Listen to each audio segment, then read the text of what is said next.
गड्ढे कमाल की बात कही है। जब हम चांद को देखते हैं तो अल्लाह की सुंदरता नजर आती है। जब सूरज को देखते हैं तो अल्लाह का नूर तेज दिखता है। और जब हम आईने में खुद को देखते हैं तो अल्लाह की सबसे प्यारी रचना दिखाई देती है, यानी हम खुद। इसीलिए खुद पर भरोसा करना सीखिए। नमस्ते, आप कहानी जंक्शन देख रहे हैं। यह कहानी पुराने जमाने की है। एक किसान था जो रोज सुबह सुबह अपने कंधे पर एक डंडा रखता और उस डंडे पर 2 गड्ढे लटका लेता। तालाब से पानी भरकर अपने घर तक लाता। यही उसका रोज का काम था। अब बात यह थी कि वह दोनों गड्ढे काफी पुराने हो चुके थे और उनमें से एक गड्ढा फूट गया था। उसकी बगल में एक दरार थी। जब किसान पानी भरता तो उस फूटे गड्ढे में से पानी रिसने लगता। किसान जब घर पहुंचता तो 2 गड्ढे पानी की जगह सिर्फ 1.5 गड्ढा पानी ही पहुंच पाता। जो गड्ढा सही था उसे इस बात पर बहुत घमंड था। वह अक्सर उस फूटे गड्ढे को चिढ़ाता रहता। देखो, मैं तो किसान का पूरा काम करता हूं, उसकी मेहनत जाया नहीं जाने देता, और एक तुम हो जो किसी काम के नहीं रहे। किसान को जब सच का पता चल जाएगा तो तुम्हें फेंक देगा और नया गड्ढा ले आएगा। ये बातें सुनकर फूटा गड्ढा बहुत दुखी रहने लगा। उसे लगता, बेचारा किसान इतनी मेहनत करता है लेकिन मेरी वजह से उसका आधा पानी रास्ते में ही बर्बाद हो जाता है। आखिर मैं किस काम का हूं? एक दिन उसे रहा नहीं गया।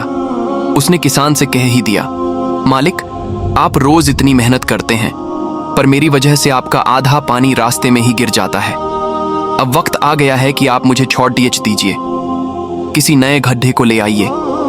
हाँ, बुरा तो लगेगा, पर सच यही है कि अब मैं किसी काम का नहीं रहा।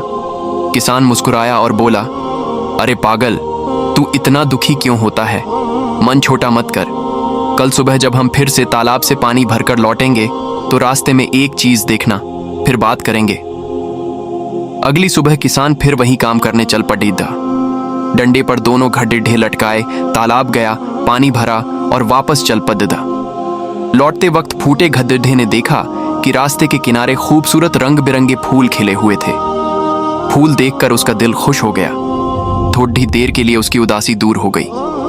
घर पहुंचकर किसान ने गड्ढे से पूछा, कैसे लगे फूल? अच्छा लगा ना? फूटा गड्ढा बोला, हाँ मालिक, आज रास्ता तो बहुत सुंदर लग रहा था, पर फिर से उदास हूं क्योंकि आज भी आप पूरा पानी लेकर चले थे, पर घर सिर्फ 1.5 गड्ढा पानी ही पहुंच पाया। आपकी मेहनत तो फिर आधी रह गई ना? किसान ने प्यार से कहा, तुम्हें पता है, वो सारे फूल तुम्हारी ही वजह से खिले हैं। तुम्हारी तरफ ही क्यों खिले थे? ये पता है, क्योंकि मुझे बहुत पहले से मालूम था कि तुम फूट चुके हो। इसीलिए मैंने क्या किया, बाजार से बीज लाया और पूरे रास्ते में जिस तरफ तुम लटकते हो वहां वह बीज बो दिए। जब भी तुमसे पानी टपकता वह बीज सींच जाते और धीरे धीरे वहां इतने सुंदर फूल उगाए। रास्ता सज गया, वो भी तुम्हारी वजह से। मुझे तुम्हारी कमी पता थी, लेकिन मैंने उस कमी को ताकत बना दिया। निष्कर्ष दोस्तों, ये कहानी सिर्फ उस फूटे गड्ढे की नहीं है। ये कहानी हमारी और आपकी भी है। इस दुनिया में कोई भी परफेक्ट नहीं होता, कमियां सब में होती हैं। लेकिन अगर हम अपनी कमियों पर काम करें और उन्हें अपनी ताकत बना लें तो हमारी कीमत सही गड्ढे से भी कहीं ज्यादा हो सकती है। और अंत में मैं यही कहना चाहूंगा कि आप जैसे भी हैं खुद को स्वीकार करें और आगे बढ़ते रहें। आपकी खामियों में भी अल्लाह ने कोई खूबसूरत मकसद छिपा रखा है। कहानी पूरा सुनने के लिए बहुत बहुत धन्यवाद।